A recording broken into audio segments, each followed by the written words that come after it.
don't let friends get scammed. It's kind of like the old thing of, friends, don't let friends drink, okay, and drive. So first off, I just want to kind of get some questions to get our brain juices working. I'm going to ask a couple questions, and then you can just post the answer into the chat, okay?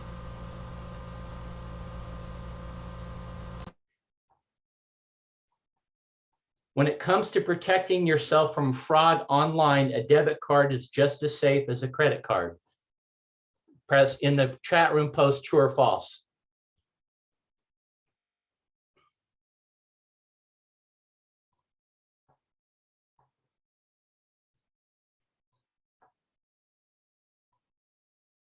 Good, good. You're all right. With a credit card, most credit cards give you a security of no more than $50. Some even less, some a little bit more, but the average is $50. And I don't believe you get any kind of a protection with a debit card. Got another one for you. All consumers can obtain a free credit report from each of the major credit reporting agencies, whether or not they have had their identity stolen in the past. Go ahead and post your answer, true or false, in that room.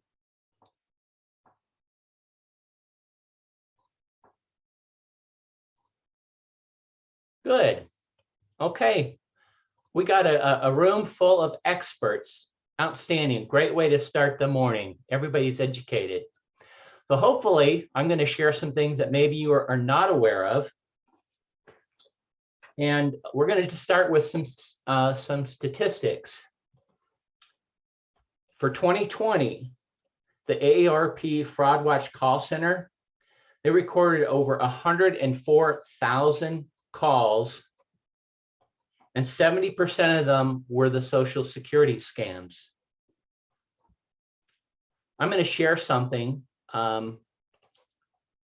right here.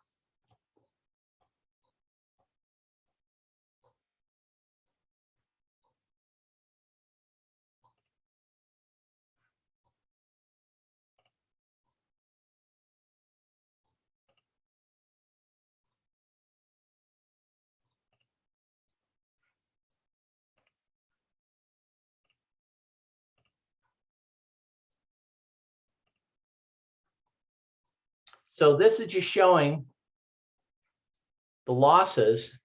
I don't know if can everybody see those numbers right there. The first side is showing how much it was in 2019. And then the right side, 2.2 million fraud reports. Went from 23% to 34%. Now, some of the next things we're going to talk about, and the reason I'm kind of setting it up this way, just to kind of let you know about, as much as we think we all are educated, we're not.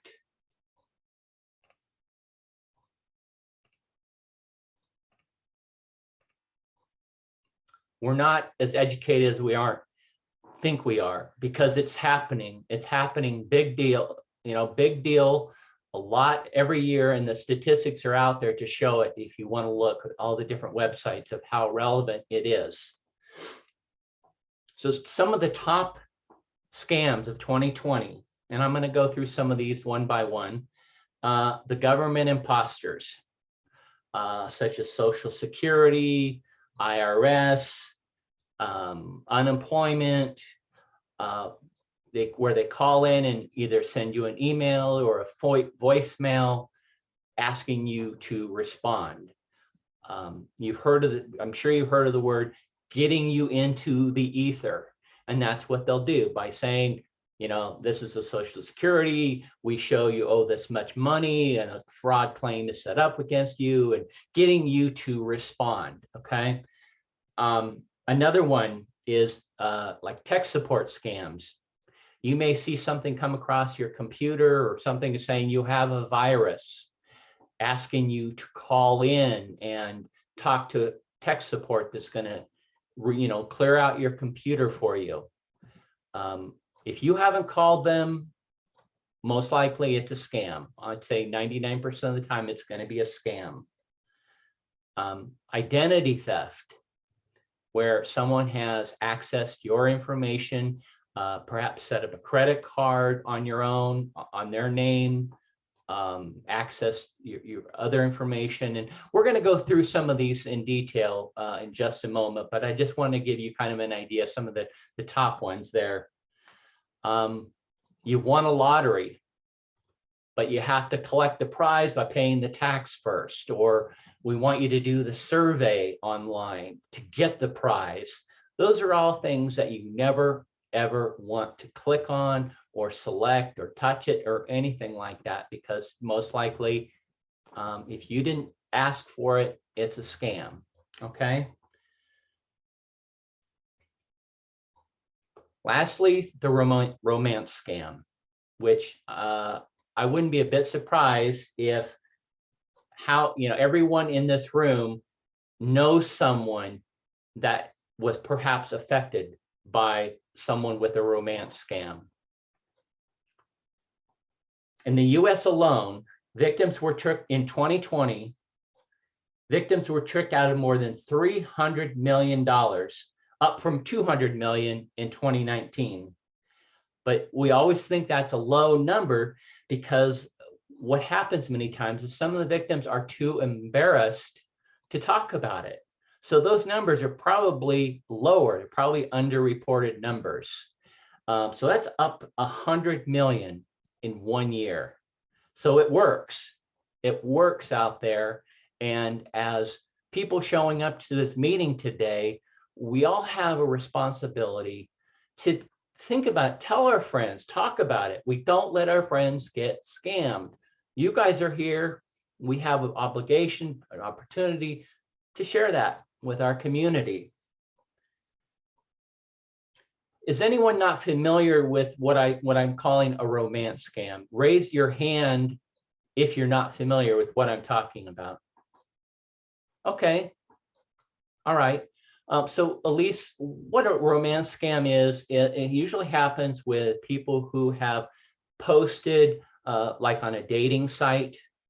They'll go to a dating site, they'll post their pictures, they'll post their interest, and someone may fraudulently capture someone else's picture, create their own bio to start communicating with you in the hopes that they can work their way into your trust. They work their way into your trust.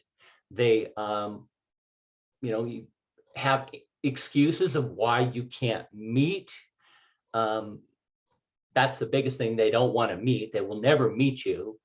And they also will little by little say, oh, you know what, gosh, I want to come out, but I just short of cash. Can you send me the money to get the plane ticket? Okay. Oh boy, I missed the plane. Gosh, can you go ahead and send me some more money? And so it just starts out that way.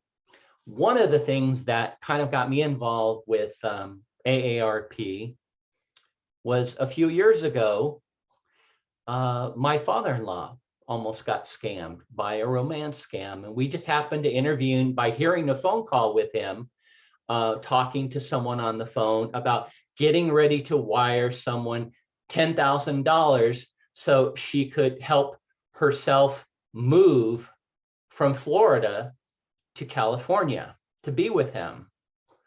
And by the time we got it all unraveled, he was getting ready to send another $50,000 to help her and her family move from Florida to California.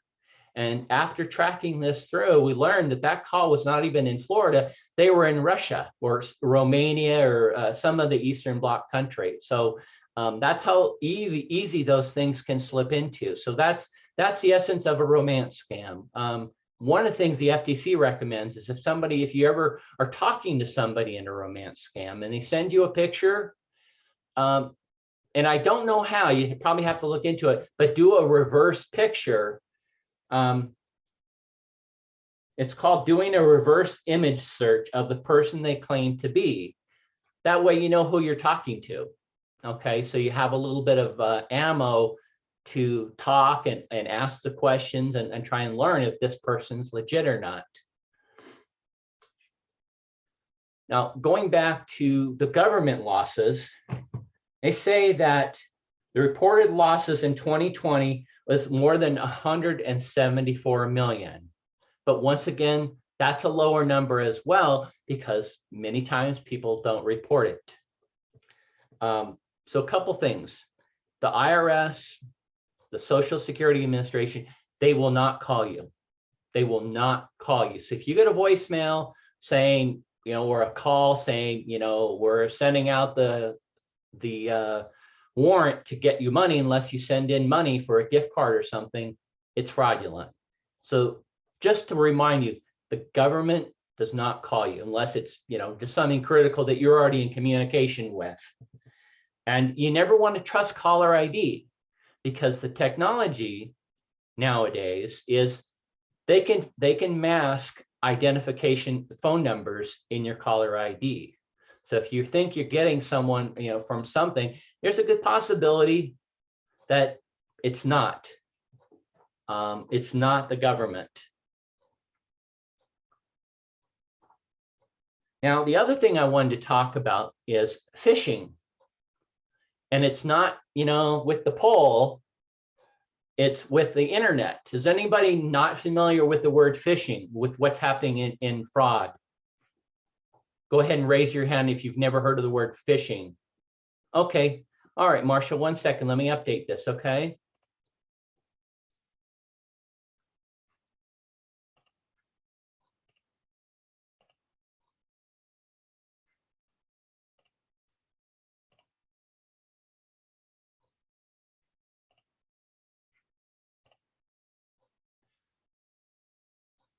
Okay, so phishing, the act of attempting to acquire personal information such as usernames, passwords, credit card information by masquerading as a trusted entity in an electronic communication. So this pertains to your emails, okay? Emails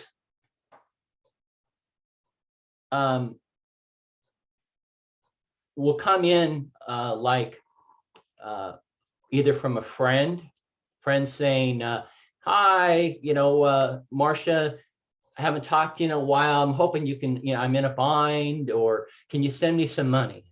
Or, in the title, you might say prize or survey.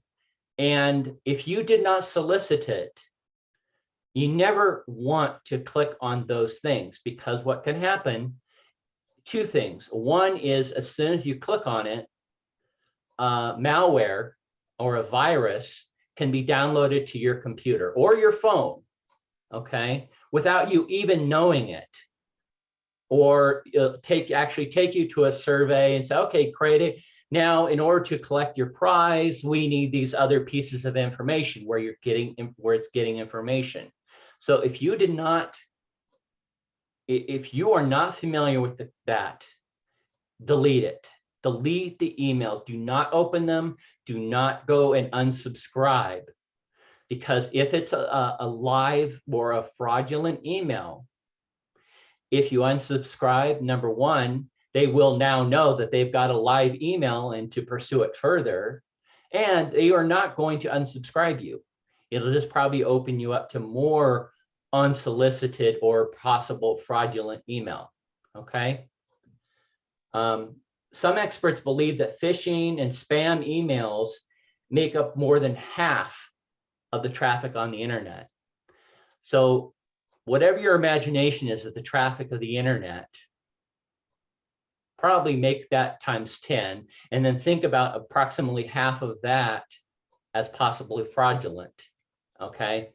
These people have the technology to send out millions of emails with the hopes that someone's going to get hooked in. That's why they call it phishing, okay?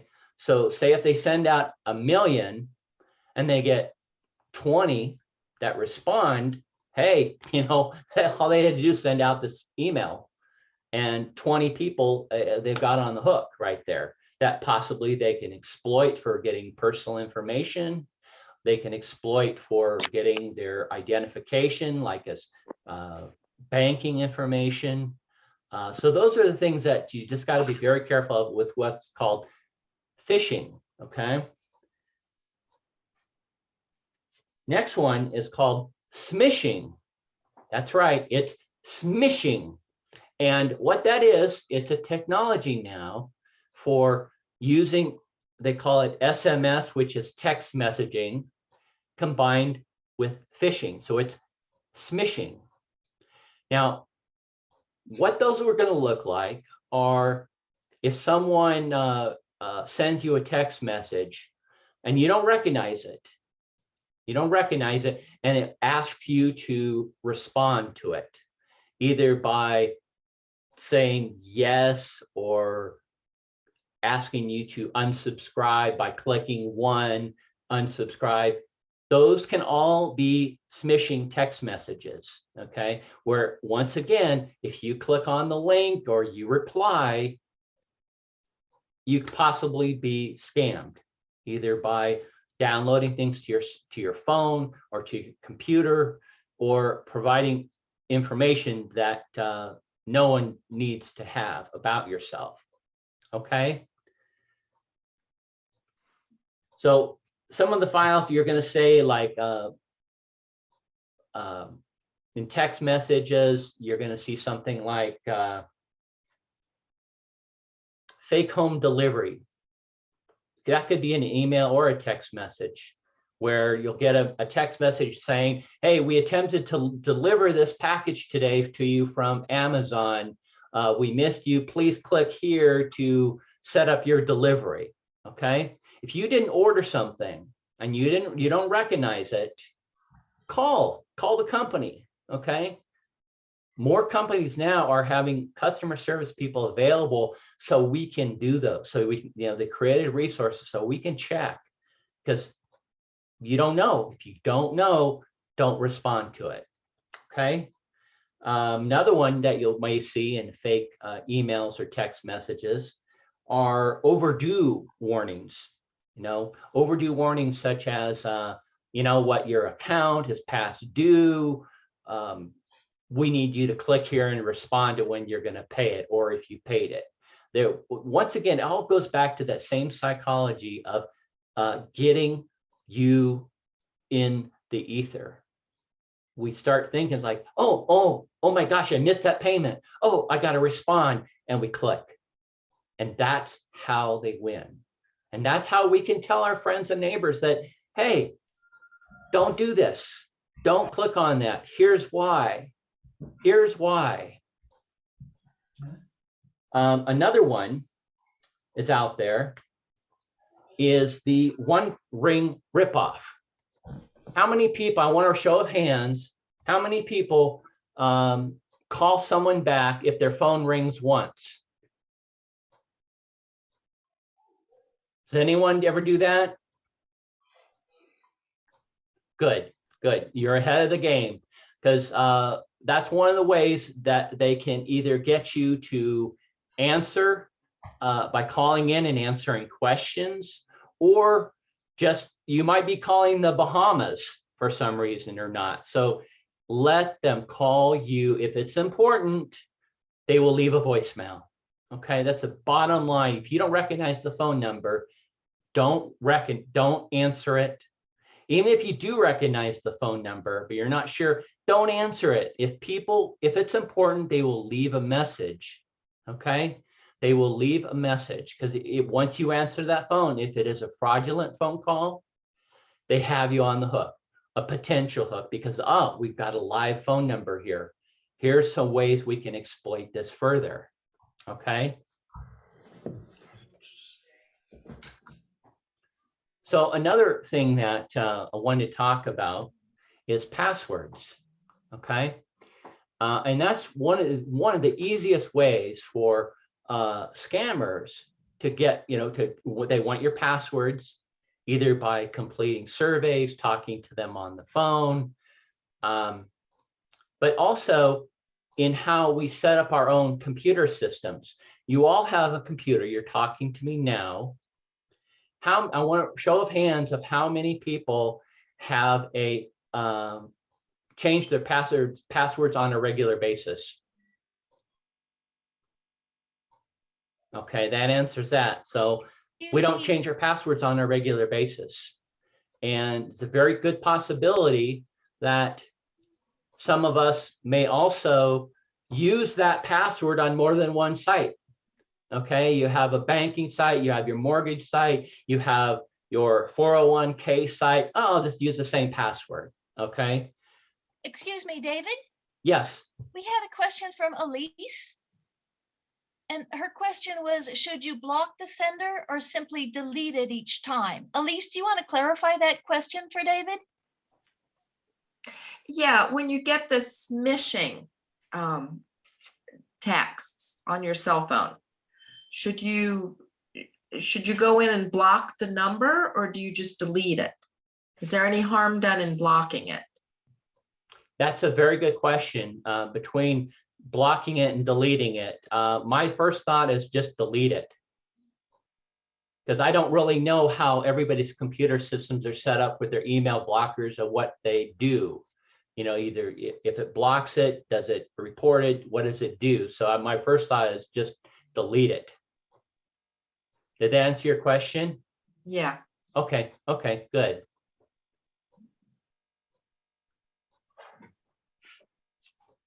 So one of the best ways for keeping track of your passwords, number one, is make it a routine, either every 6 months, some people recommend every year, of changing your passwords, changing your security questions. You know, those questions like, where were you born, what city, what state, where were you married? Those security questions that many times will come up to protect you, ask you questions. There are suggested ways for making passwords that not only are harder to identify, but easier to remember. Okay, so I'm going to type something into the chat in a second. I'm going to type in an idea that I've read. So if you create a phrase that makes sense to you, okay, so you can easily remember it later on. So I'm going to post something in here. I'm going to tell you about it.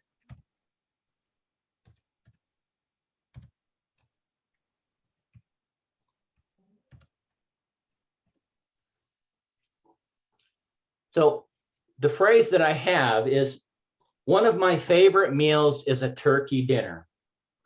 So I'm going to post this, what I created in a password, just so you can idea and create passwords that are custom to yourself, that are very hard to identify. You see, I've got a numeric character, and then I've got another character at the very end, the exclamation.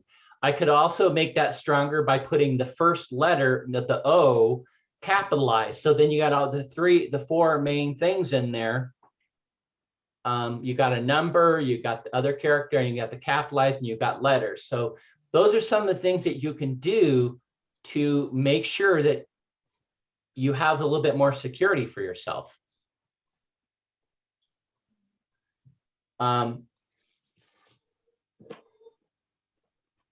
Can I also get a show of hands of people who are not familiar with what's called two-factor authorizations? Okay, so a two-factor authorization is, a lot of times your banks, certain websites will offer that, where you enter your phone number, you're logging in, and then it will send you a text message. Okay, and probably within 10 seconds, it's going to send you a code on your text message with a number that you then enter into your website. Okay, so that's the second layer of protection that many companies and individuals are setting up to protect themselves. So if it happens, you know, if somebody's trying to hack into your site, they'll get a two-factor authorization. Well, they can't get in because the code went to you, and you'll get you'll get something saying it, so you'll know. Okay. And the two biggest things where people hack into to using a weakness, either a weak password or they don't have a two-factor authorizations, is our modems or our routers, what we get from our internet provider. Many times when we get our internet provider, they'll give us a password of how to use it. We put it away, put it all stuff away, and think it's all handled. Well, another thing you can do is change your password. Don't use the generic one that the company gave you. Create your own password for that router. How many people have this new technology of Ring or, you know, the wireless, you know, doorbell stuff on your door so you can see who's calling? Okay. That's a big thing right now where people are not putting two-factor authorization in or changing their password, and they're getting hacked. All of a sudden, people can see into their rooms. There was a big thing last year with people being hacking into baby cams through the wireless router. I mean, these people are very sophisticated, so we have to be diligent because it's going to happen if we aren't aware of it. So those are also things that if you see somebody, your grandkids, your brother, your sister with cams, talk to them about it. Hey, are you guys, you know, what kind of security have you changed on your password, on your cam? Have you done this and that? Because it all affects us. Now, the fraud, it affects us in our taxes. It affects us in our insurance rates. It affects everybody all the time, and it's not getting any better. All right. So I'm going to ask you a couple more questions now. Is everybody ready for some questions? Okay. David, Yeah. Elise has another question. She says, I've heard of password vaults. What are they and how do you use them? Are you going to address that? Well, password vaults, I'm not going to address them, but you can look into them online. And there are companies out there. My understanding is that a password vault holds all of your passwords with one main password to get into it. I don't use it just because I haven't really looked into it myself, but that's my understanding about it, how it works. There's one called LastPass that I think is really popular. You might Google that one, Elise. That's the only one that I know of.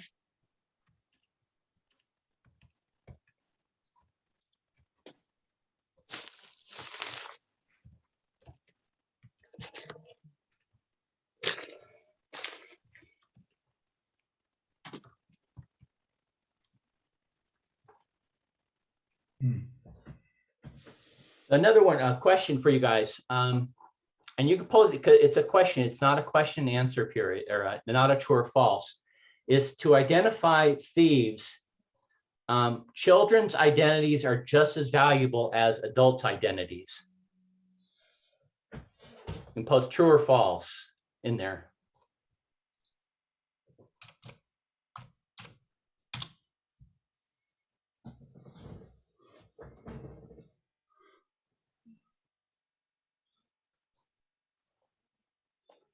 Yeah, it's all true.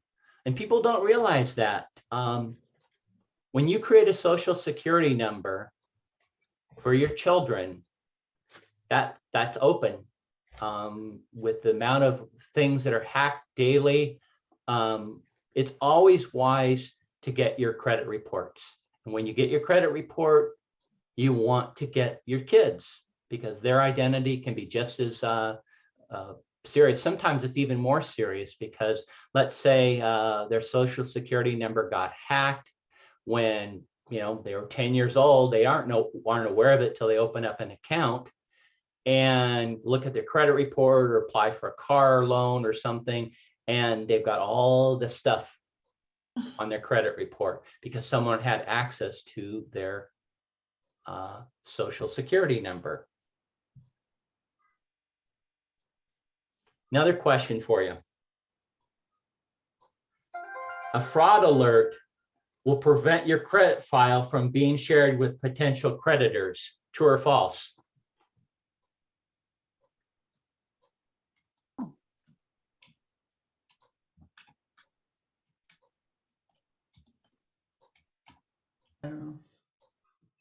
Yes, all true. The reason being, the companies out there, I know one, I think of LifeLock. They're great at after it happens, but they can't protect you from it happening. So that's why there are so many tools out there that can help with, that you can do to protect yourself in the long run. Okay, and we're going to go over some of those in a few minutes, but the biggest thing is your credit profiles.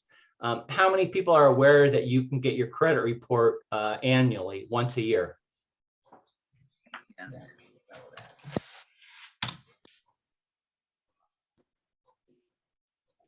Good, good.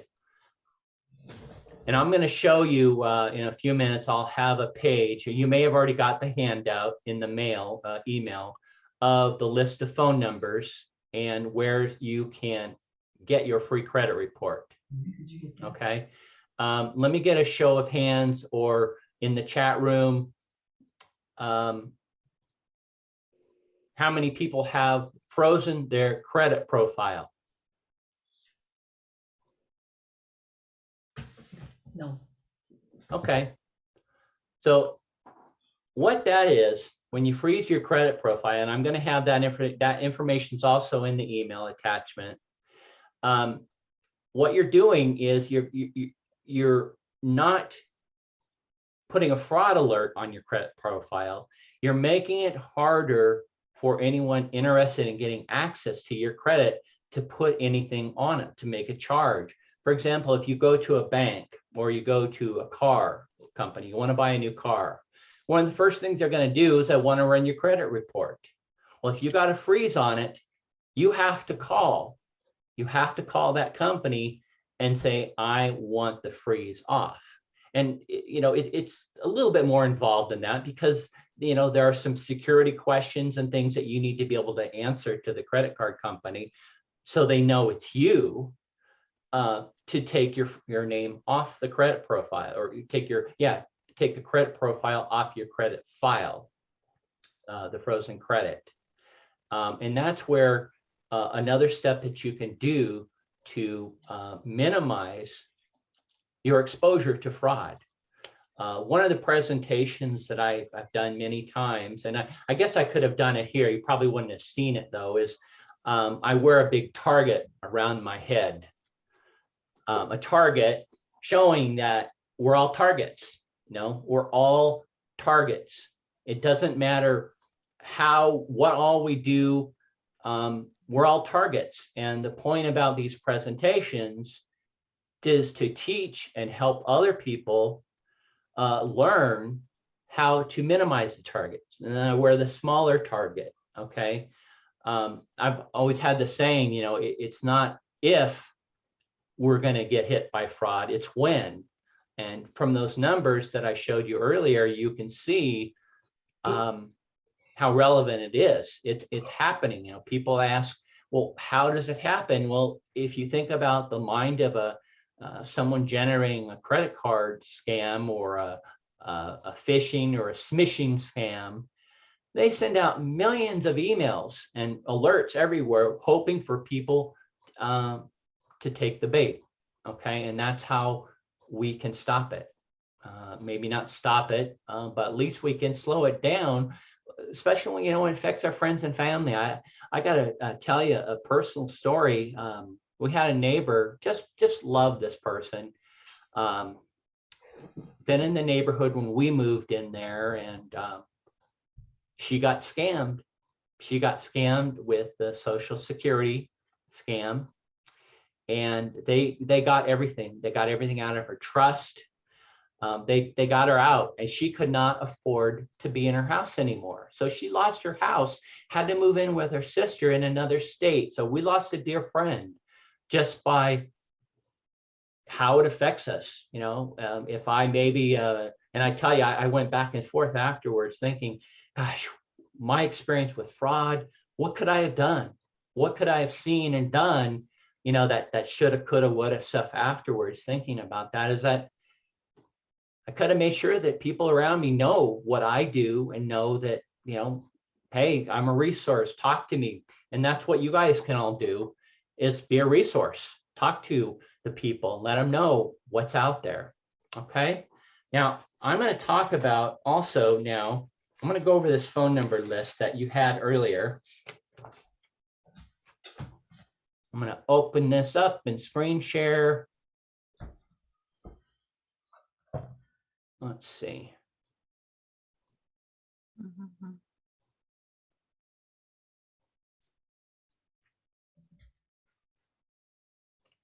All right, one moment here.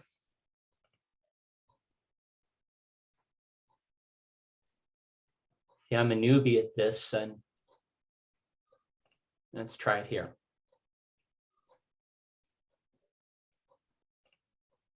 There we go. So this is what you got in the email earlier, fraud network. Okay. And David, yes, this is Joan. hi, Hey, Joan. we were having problems getting the email from whoever. I was talking with Sheena, so she did a special to get me the information just to get the ID and passcode for the presentation today. We did not get anything. We didn't get a reminder or anything. Okay, we got a reminder, but we don't have the attachment. Oh, okay. That's okay. I will upload this into the chat room in a few minutes, okay? Okay. Yeah, not a problem there. So can you all see this fraud network screen with the phone numbers? Yes. Okay. So the first part, the AARP fraud network, that's the call center. Okay, you call that number. If you don't know anyone else to call that number. Let your friends know this number. Okay, they have people who are trained, who know how to ask the questions and help you, guide you in the steps. Okay, you got the other one below that called learnaarp.org. That's a wonderful resource for not only videos about fraud, but videos about, just many other different things in there. So that's another good resource. And then we've got the AARP.org Fraud Watch Network, which is just incredible. Let me go ahead and open that up here. Let's see. Turn it upside down.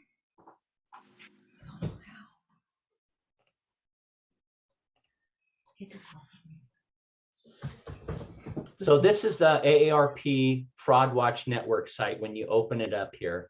And you see it's got scams and fraud. It's got the phone number, sign up for free watchdog alerts, report scams in your area, ways you can get involved, and all these different classes. See, there's even one coming up Thursday evening about fraudcast imposter scams. There's another one here.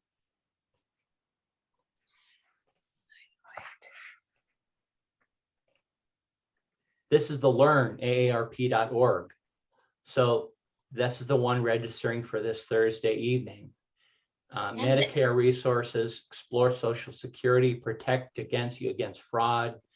So those are just additional resources that we have available to ourselves and to people who we can just, make it as easy as possible. Here, let's go to this website together today. Let me show you what some things I learned and get people involved, get them the touchy-feely, let them use the keyboard and show them how to navigate over there to help them, to teach them.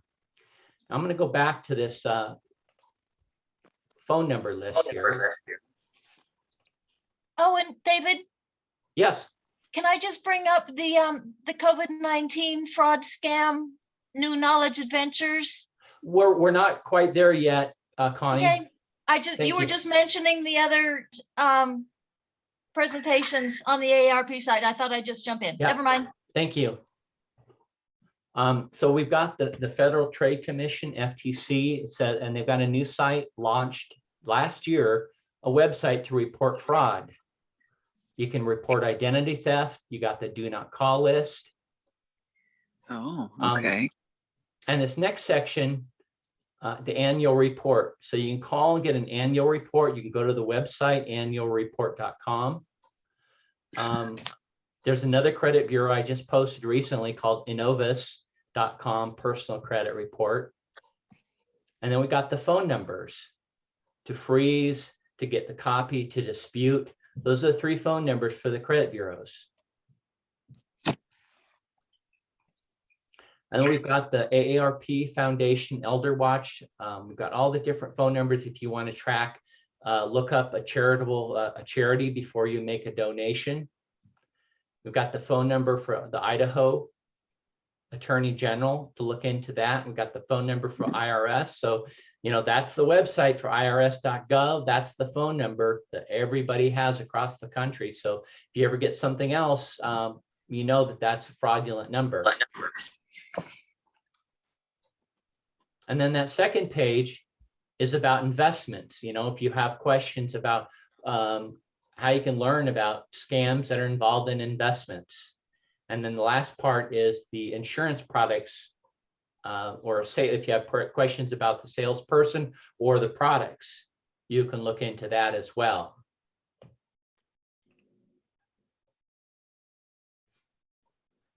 Now, the thing that, in all the things I was looking at for this presentation today is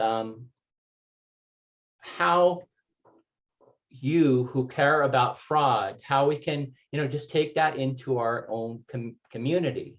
And especially right now, because there are some people who don't have access to all this wonderful technology. They don't have access to Zoom. Some people don't even have an internet. They have a landline. And think about those people. Think about who we can call. Just talk about it, get a conversation going. See, let them know what you've, let them know you care, and let them know you found some different things, and talk about it, because there's a lot of resources out there on how we can help ourselves, make our target a little bit smaller ourselves, make our community a little bit smaller than ourselves, because it's not getting any better. The scams, the technology, the call centers that generate all this fraudulent stuff, hey, they're making money, so it's working somewhere, okay? And it's not about if, it's about when it's going to affect either ourselves or our community, okay? So this is about where I'm at right here. I'd like to open it up to if anybody has questions or anything they can just post in the chat room. We can answer there.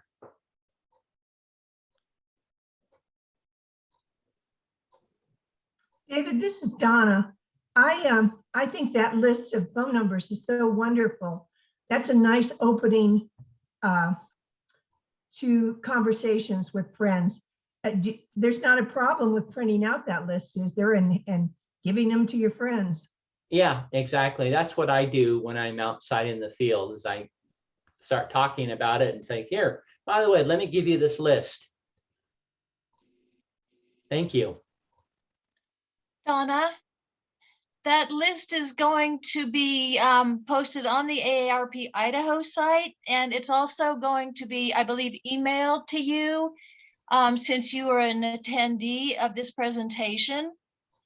Well, actually, So, I already have the list. I received it in an email. oh, already. okay, great. Great. I wasn't aware of that. David, I'm looking for, there's a question that Sheena posted in chat. I'm just scrolling to look for it. So if you can find it in chat, it's there too. Hold on.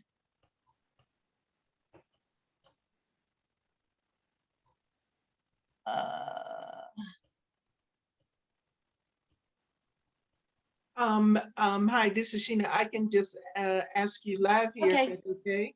Oh, great, Sheena. David, when you mentioned unfreezing your credit at the car dealership, when you unfreeze, does it unfreeze the whole everything, or does it just allow that one person to get in, that one organization to get in? Very, very good question. Thanks for addressing that, Sheena. So you have to call all three. Number one, if the car dealer wants to run your credit report, you'd have to call all three. And, I'm so glad you brought that up. You need a backup plan of when you're going to call them back, those companies, and freeze it again.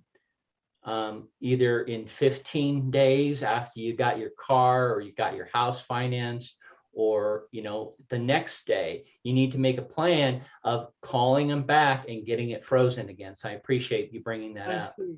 Great, great. Great, thank David, you. David, Elise had a question. She's saying, Elise, do you mind if I speak for you? Okay, Elise says, not clear on freezing profiles. Can you give a brief recap? Should we be doing this? Elise, do you want to clarify your question, please? I was just wondering, it just seems like a lot of things to remember to first of all, to freeze it with all three. And then to have to call them and unfreeze it, and then to have to refreeze. But that's something we should be doing? Yeah, absolutely. Because let's say, for example, you forget to freeze it again, okay? 6 months down the road, you're buying a house, or you got a car or something like that, and credit company, you get declined because of you're not making payments on this loan you have, right? Well, you run the credit report and say, that's not me. Somebody got my identity, and they put a charge on your credit profile, and they've got their car, they're driving it around everywhere, but here you are, and they're chasing you down for the money. So that's why it may seem like a little hectic thing, but it's just, once you're familiar with it, it's just a matter of, undoing it and then saying a note, for yourself, 5 days, 2 days, call them back and do it again. And you have to call all three. You can't just call one number. That's correct. You have to call three. Okay. And what do you say when you call them up to put a freeze on it for the first Right. time? Well, I think some of them are automated, where it will give you the button saying, if you're calling to do this, press this. If you're calling to do this, press this, and it'll walk you through. And they call it freezing. Yes. Okay.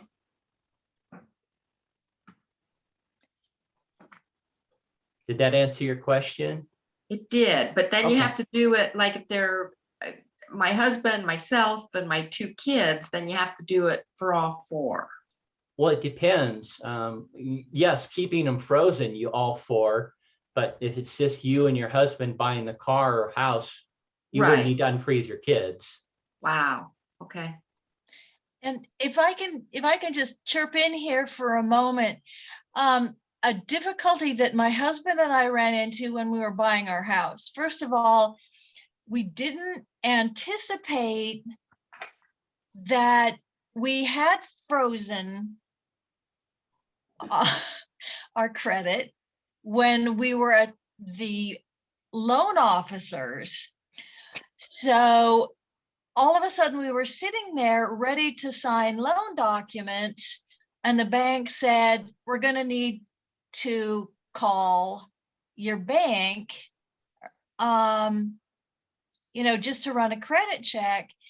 And we were saying, oh, so they called the bank they called the credit people, like TransUnion or Experian or somebody, and they weren't able to talk to our lender because we had frozen them checking. And of course, I couldn't remember what my password was to unfreeze them giving them the information. And I'm thinking, oh my gosh, what am I going to do? Because it's like, it was like 3 years previous that we had frozen anybody releasing that information. So luckily our lender said, okay, well, my husband, he can just authorize releasing that information. But you have to kind of be ahead of the game on this, because it can really be critical if you can't anticipate this information being released. So it's important to be ahead of the game.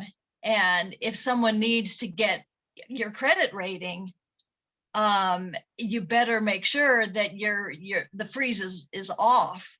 If someone you want to release the information to is able to get that information about you, if you have put the freeze on it.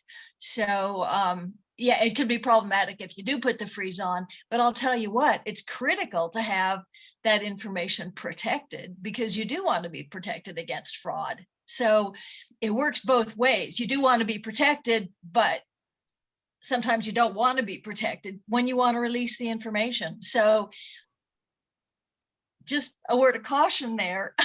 Sometimes protection's good. Sometimes it's like, oh my gosh, what's my password? Because I do want this person to know this information about me. So plan ahead. Yeah, that's right. Thank you. Thank you, Connie.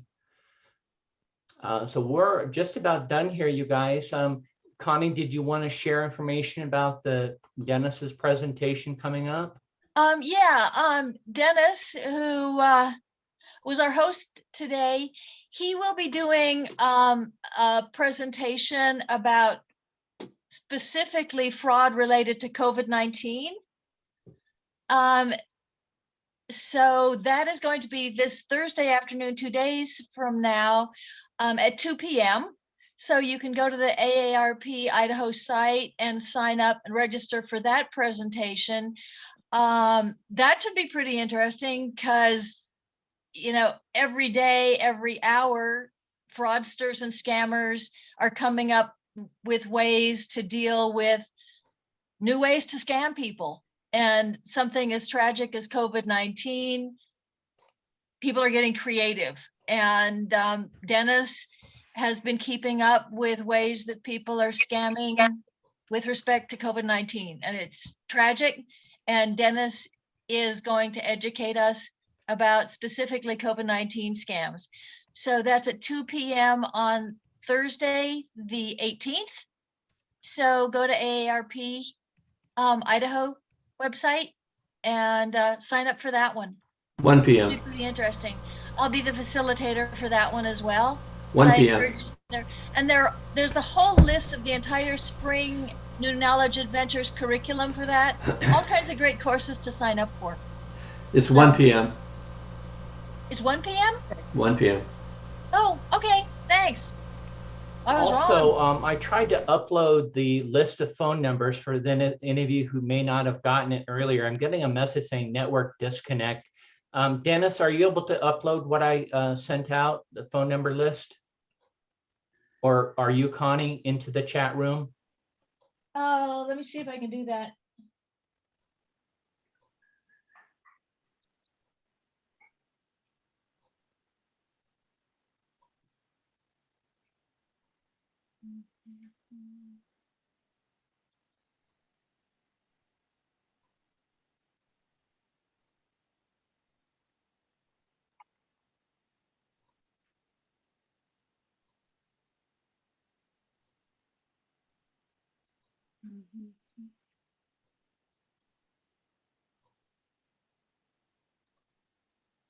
That looks like it, yeah. Oh, thank you, Sheena. It's not letting me paste it in. I grabbed it off my desktop and it's not letting me do that.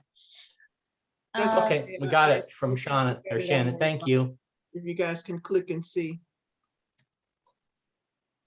Perfect. Okay. Well, I sure appreciate everybody showing up today. I hope you learned a little bit of information and have some resources that we can share with our friends and family, because well, remember that, friends don't let friends get scammed. All right. Yep. Thank you again. Okay. Thanks for being here, everyone. Thank you. Thank you.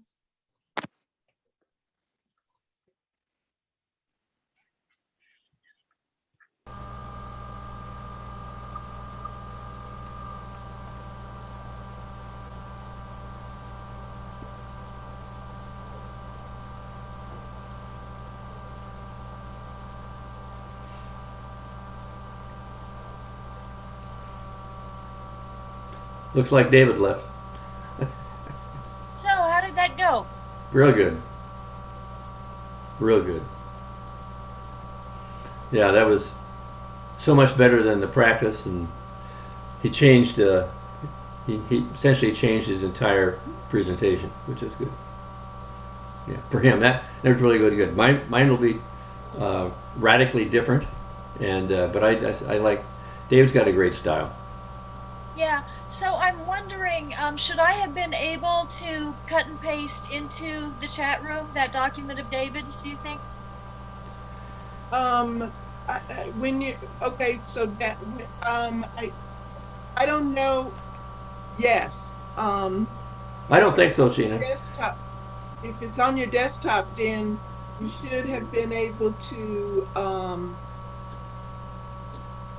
click on everyone, and then there's a little icon that comes up next to it on the chat that says file. Yeah. Oh, okay. Click on that and then go to in your directory where it is, and you should be able to get it to. Yeah. I'm Okay. You have to know where it is. The only reason I knew is because I had sent the email earlier this morning.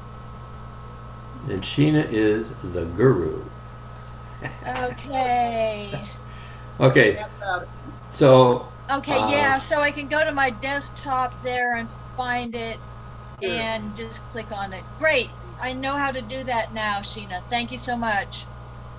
I was Perfect. just clicking right on the desktop itself, but if I find it on the desktop instead in my files, great. Thanks for showing me that. Yeah. Perfect.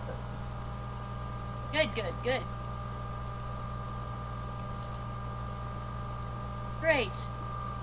All right. Well, thanks Thanks you for guys. correcting me on the time on Thursday then, Dennis. That's great. that's all right. That's okay. Sheena, Yes. I didn't see anywhere, and it probably I made the error, where, like last year we had, you asked us to do, well, first off, I'm going to stop the recording. Hang on. So Dennis, you started the recording on